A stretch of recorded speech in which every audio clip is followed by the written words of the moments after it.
السلام عليكم ورحمة الله وبركاته. أصحابتك وحرن جنال كمركز السود وهذا أدي هذا وما تسنتهين ما أنت واثنين وأنا سدح دبش سديداد أغسطس سنة كلبض كون iyo 6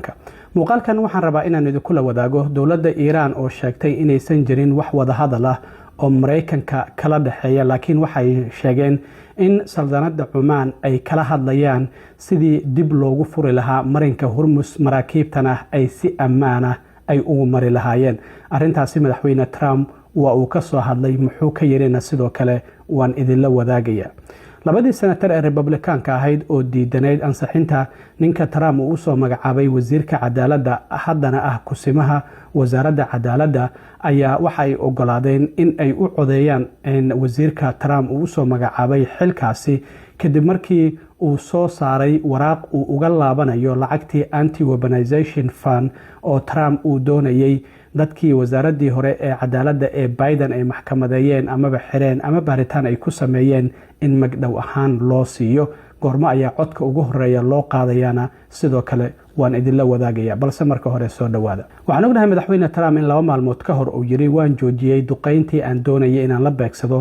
goobaha muhiimka ah ee kaabayaasha dhaqaalaha ee Iran sida goobaha korontada iyo waliba buundooyinka isagoo sheegay in ay wadamo bariga dhexe ay la soo xiriireen isla markaana ay sheegeen in arintaasi uu joojiyo wada hadalkiina uu dib u bilaabanayo haddaba arintaasi dawladda Iran maanta waxa shir jaraa'id qabtay afayeenka wasaaradda arrimaha dibadda Ismaaciil Bachai waxa uu si cad u sheegay in aysan jirin wax wada hadal oo hadda la taagan yahay Mareykanka iyo waliba Iran u dhaxeeya waxa uu yiri marka hore su'aasha waa in loo dhigaa yuu wada hadalku u dhaxeeya maxaase laga wada hadlaya waxa uu yiri waxa wada hadalku u dhaxeeyo uu ku sheegay in ay tahay saldanada Oman iyo waliba Iran isla markaana ay ka wada hadlayaan sidii dib loogu furi lahaa marinka Hormuz isla markaana maraakiibtu ay si nabad ah ay ugu mari lahaayeen waxa uu yiri laba wadan oo xuduud la leh marinka Hormuz ayaa wada hadlaya sidaas darteedna waxa uu sheegay in xitaa furnaashaha dib loo furayo marinkaasi uu noqon karo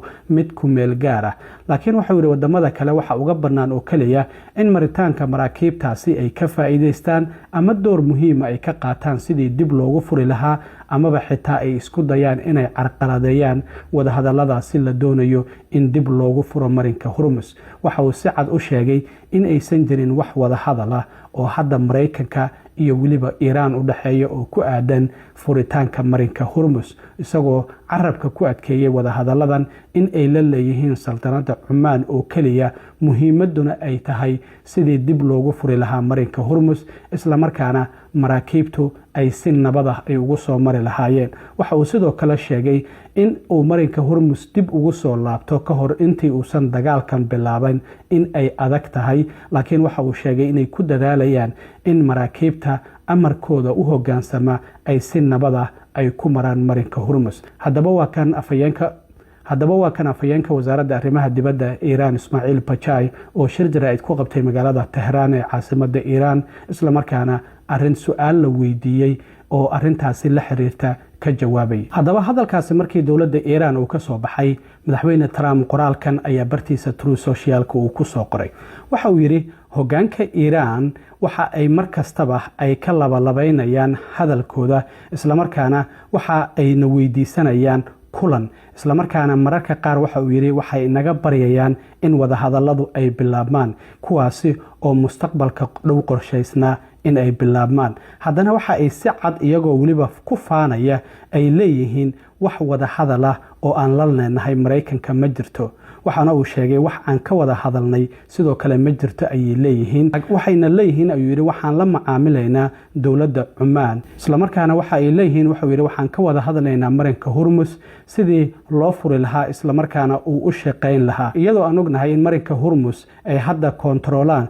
ciidamada badda ee Mareykanka go'doomina ay ku hayaan marka waxa uu sheegay darbigaasi waa darbi Mareykan ah oo waliba bir ah isla markaana wax ka soo gudbi kara ma jiraan oo dhinaca Iran ka soo gudbi kara sidaas darteed waxa uu yiri ilaa inagu aan ogolaano wax ka soo gudbaya marinka Hormuz ma jiraan maxaa yeelay go'doomin ayaa ciidamada badda ee Mareykanka ay saareen. Marka wuxuu yiri ilaa iyo Iiraan ay ogolaato heshiis amaba si buuxda ay isku dhiibto arrintaasina aan dhamaystirno Iiraan ha qirato amaba yaysan qiranina, laakiin xaqiiqda waxay tahay yiri in aan xal u raadinayno problem ay Iiraan sababtay sanado ka hor. Hal wayna iska fududahay wuxuu yiri Iiraan weligeed hub nuclear ah ma yeelan doonto. Marka madaxweyne Trump waxa uu leeyahay Iiraan marna waxay naga baryayaan wada hadal, marna waxay leeyihiin Mareykanka wada hadal kulama jirno. Cumaan ayaanan kala hadlaynaa marinka Hormuz sida hadda afhayeenka wasaaradda arrimaha dibadda ee Iiraan uu sheegay. Wuxuu yiri marinka Hormuz inaga ayaaba go'doomin ku haynaba isla markaana gacanta ku hayna.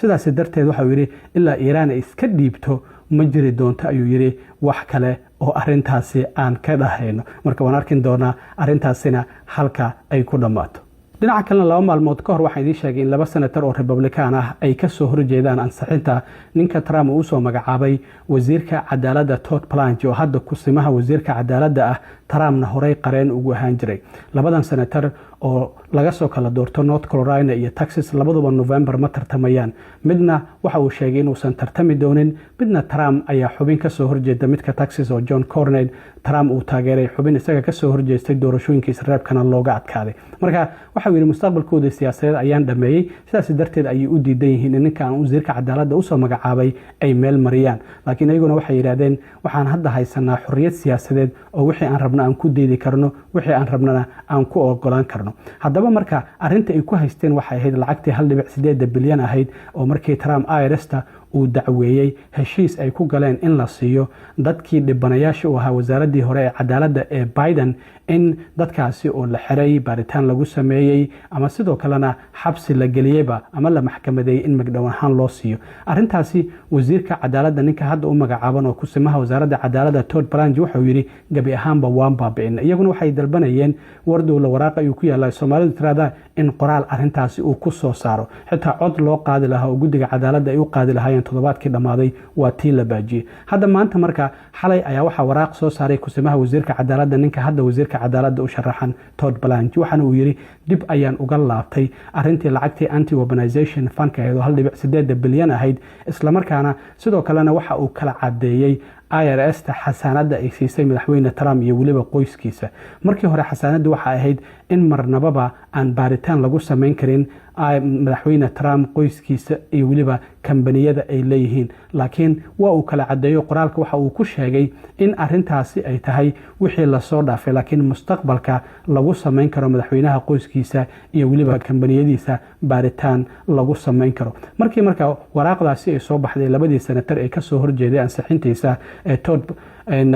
John Cornyn iyo waliba Tom Tillis waxay yiraahdeen waan ogolaanay waanan ku qanacnay waraaqda ka soo baxday wasaaradda cadaaladda, isla markaana arintaasi waxay yiraahdeen cabashadaasi inaga oo kaliya ma aanan qabin, laakiin waxa sidoo kale qabay xubno kale oo Republican oo iyaguna xisbiga ka tirsan aqalka sanadkana ku jira. Marka sida muuqata hadda ninka Trump uu soo magacaabay wasiirka cadaaladda maalinta bari ah ayaa guddiga cadaaladdu ay cod u qaadi doonaan. Haddii marka ay isku raacaan markaasi kadib sanadka ayaa loo gudbin doonaa, maadaama hadda labadii xubnood oo diidanaa ay ogolaadeen waxay u muuqataa in codka uu u baahan yahay uu heli doono, isla markaana sidaasi lagu ansixin doono. Marka waan arkin doonaa arintaasina halka ay ku dhamaato. Asxaabay aad iyo aad u mahadsantiin intaan mar kale kulmi doono. waa saaxiibkeen cilmi waaro idin la sidaa iyo nabadgelyo.